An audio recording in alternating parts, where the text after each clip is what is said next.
Voilà. En 2004, étiez-vous à l'écoute du gala des prix Gémeaux? Est arrivée une petite gang sur la scène, c'était pas prévu. Ils s'installent là, puis ils ont quelque chose à dire. Et ce soir, vous allez connaître le meneur du groupe. Je pense qu'il y a des gens qui voudraient emprunter les micros quelques instants. Ouais, alors, puis, sagement, on se déplace. Étant donné que j'ai fait le conservatoire, je vais les laisser parler. Bonsoir. Excusez-moi de vous déranger un instant. Notre intervention n'est pas prévue dans le spectacle. On vient d'entrer dans la salle. Nous sommes les étudiants du Conservatoire d'art dramatique de Montréal et on vient prendre une petite minute pour vous faire un petit peu de télé-réalité.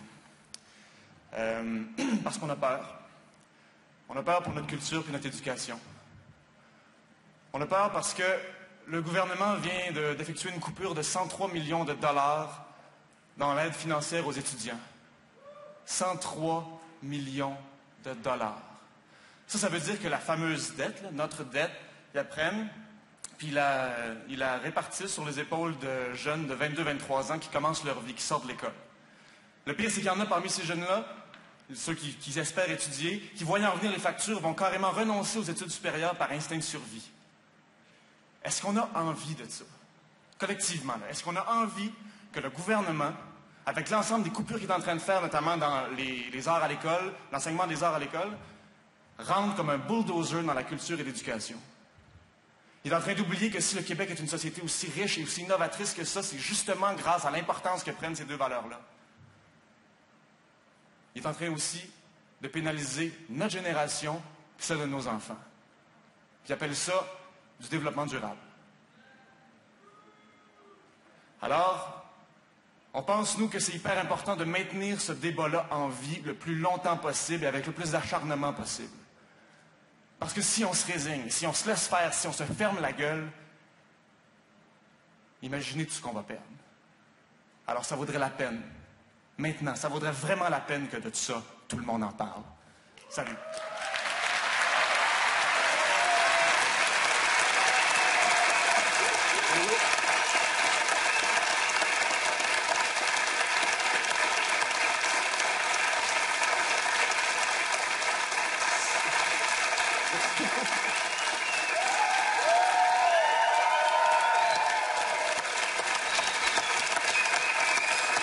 Bravo.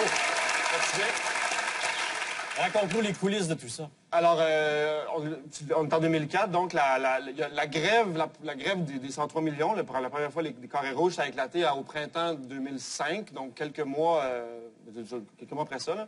Mais déjà, ça se discutait beaucoup dans les assos, puis tout ça, puis tout fabriquer le truc, ça a été compliqué, mais ils nous attendaient pas, là, les gens de l'émission, ils nous attendaient pas.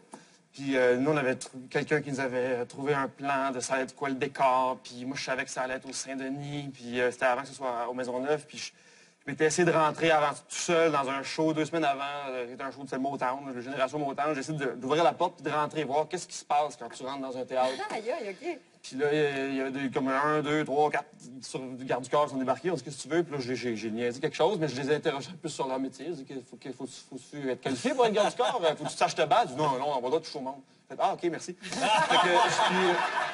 Fait que je t'allais dire ça à ma gang. Je pense que, tu sais, en travaillant comme ça, on est correct. On avait tous le texte que j'ai dit là, on l'avait tous, tu sais, comme, c'est pas improvisé du tout, là. On l'avait tous dans nos poches. Fait que si jamais moi, je me rendais pas que quelqu'un allait le dire, bon, tu sais, on avait un ordre, là, tu sais. Et parle-moi de la fin, de la sortie. Est-ce que vous êtes fait chicaner en sortant ou... Ah, ben, à la fin, le monde est un peu comme, tu sais, les gens nous ont applaudi, évidemment. Fait que je pense que, mais moi, j'avais 10 gars en t-shirt noir qui me regardaient avec un air de bulldog pendant que je parlais. Qui disait, hey, c'est lui qui est rentré pendant mon temps la semaine passée. Puis, il y avait quelque chose d'un peu... tu sais, mais je savais la fin de mon truc, puis en même temps, il fallait que je me rende sans bafouiller, sans pleurer. Tu lisais pas? Ben non, je lisais pas, j'avais appris par cœur. J'avais fait l'école de théâtre. À un moment donné, il faut que ça sorte. Fait que, ultimement, mais écoute, j'ai jamais fait quelque chose qui m'a énervé autant que ça. En tout cas, tu l'as bien livré, puis bravo. Ah ouais, Bravo. Courageux. Juste de même, là, est-ce que tu le sais encore, ce texte-là, parce que tu pourrais peut-être le réutiliser cette année?